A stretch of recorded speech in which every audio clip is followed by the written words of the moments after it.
வணக்கம் நண்பர்களே, முக்கிய அப்டேட்டை இந்த பதிவில் பார்க்க போகிறோம். டிவிகே கவர்மெண்ட்டில் யார் யாருக்கு என்னென்ன இலாக்கா அப்படின்னு இப்போ மக்கள் மாளிகை அறிவிச்சிருக்காங்க. பதவியேற்று ஒரு வார காலம் ஆகியும் இலாக்கா ஒதுக்கப்படாதனால 3000க்கும் மேற்பட்ட ஃபைல்ஸ் பார்த்தீங்கன்னா மினிஸ்டர்ஸுடைய கையெழுத்துக்காக காத்திருக்கு அப்படின்னு நம்ம அப்டேட் பண்ணியிருந்தோம். இந்த சூழலில் தான் மக்கள் மாளிகை யார் யாருக்கு எந்தெந்த இலாக்கா அப்படின்னு சொல்லியிருக்காங்க. முதல்ல சிஎம்கிட்ட இருந்து ஆரம்பிக்கலாம். முதலமைச்சர் விஜய் எந்தெந்த டிபார்ட்மெண்ட்டை கண்ட்ரோலில் வச்சுருக்காரு?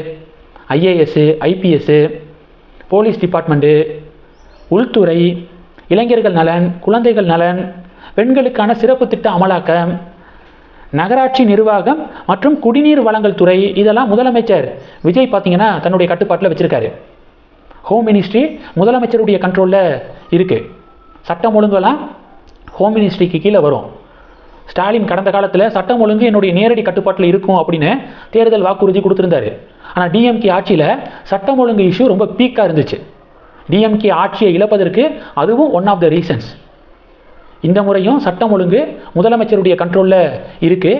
முதலமைச்சர் எப்படி ஹேண்டில் பண்ண போகிறாரு அப்படிங்கிறத பொறுத்திருந்து பார்க்கலாம். அடுத்து நிதித்துறை. அருண்ராஜுக்கு தான் நிதித்துறை கொடுப்பாங்க.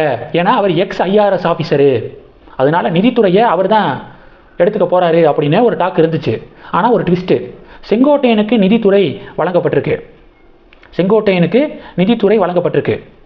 அடுத்து ஆதவ் அர்ஜுனாக்கு விளையாட்டுத்துறை மற்றும் பொதுப்பணித்துறை ஆதவ் அர்ஜுனாக்கு. புஷி ஆனந்துக்கு பார்த்தீங்கன்னா ஊரக வளர்ச்சி மற்றும் நீர்வளத்துறை புஷி ஆனந்துக்கு. அடுத்து அருண்ராஜுக்கு நிதித்துறை கிடைக்கும் அப்படின்னு எல்லாரும் எதிர்பார்த்துருந்தாங்க. ஆனால் அருண்ராஜுக்கு சுகாதாரத்துறை ஒதுக்கப்பட்டிருக்கு. ராஜ்மோகனுக்கு பள்ளி கல்வித்துறை.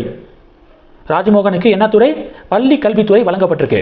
ஆக்சுவலாக பார்த்தீங்கன்னா வெங்கடரமணனுக்கு தான் பள்ளி கல்வித்துறை ஒதுக்குற மாதிரி இருக்குது அப்படின்னு ஒரு நியூஸ் வந்துச்சா, உடனே திமுக கதற ஆரம்பிச்சிட்டாங்க.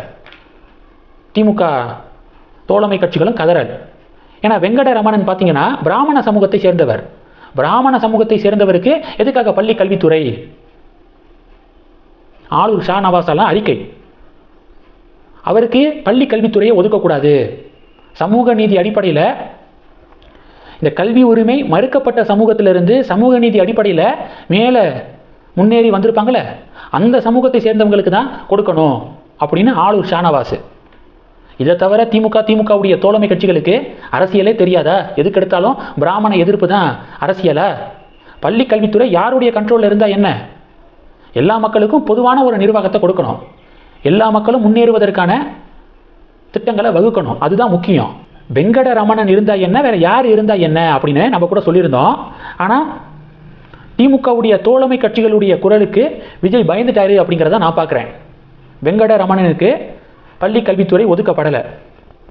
ராஜ்மோகனுக்கு பள்ளி கல்வித்துறை ஒதுக்கப்பட்டிருக்கு. அடுத்து கீர்த்தனா இருக்காங்களே, அவங்களுக்கு தொழில்துறை ஒதுக்கப்பட்டிருக்கு. டாக்டர் பிரபு அவர்களுக்கு கனிம வளத்துறை ஒதுக்கப்பட்டிருக்கு. சிடி நிர்மல்குமாருக்கு மின்சாரம் மற்றும் சட்டத்துறை ஒதுக்கப்பட்டிருக்கு. வெங்கடரமணனுக்கு உணவு மற்றும் குடிமைப் பொருள் வழங்கல் துறை அலாட் பண்ணியிருக்காங்க. தமிழகத்துடைய மொத்த சட்டமன்ற உறுப்பினர்கள் எண்ணிக்கை எவ்வளவு? 234.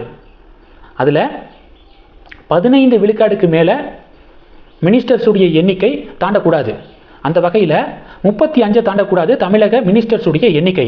ஆனால் இப்போது 10 பேர் தான் மினிஸ்ட்ரியில் இருக்காங்க, முதல்வரை சேர்த்து. இந்த எண்ணிக்கை வரக்கூடிய நாட்களில் கூடும், அதிகரிக்கும். ஆதரவு தெரிவித்த கட்சிகளுக்கும் அதிகாரத்தில் பங்கு அப்படின்னு விஜய் சொல்லியிருக்காரு. காங்கிரஸ் எங்களுக்கு 2 கிடைக்க போகுது அப்படின்னு சொல்லிட்டு இப்போ ரொம்ப சந்தோஷத்தில் கத்திக்கிருக்காங்க. அதாவது கால் நூற்றாண்டு இல்லை, அரை நூற்றாண்டுக்கு பிறகு காங்கிரஸுடைய வாழ்க்கையில் ஒரு நல்லது நடக்குது. மினிஸ்ட்ரியில் 2 இடம். ஸோ இதெல்லாம் இனி வரக்கூடிய நாட்களில் டீட்டெயிலாக அனௌன்ஸ் பண்ணுவாங்க. அப்போது இப்போ ஒவ்வொருத்தங்களும் நிறைய டிபார்ட்மெண்ட்ஸை கண்ட்ரோலில் வச்சுருக்காங்க, அதெல்லாம் பிரித்து கொடுக்கப்படும்.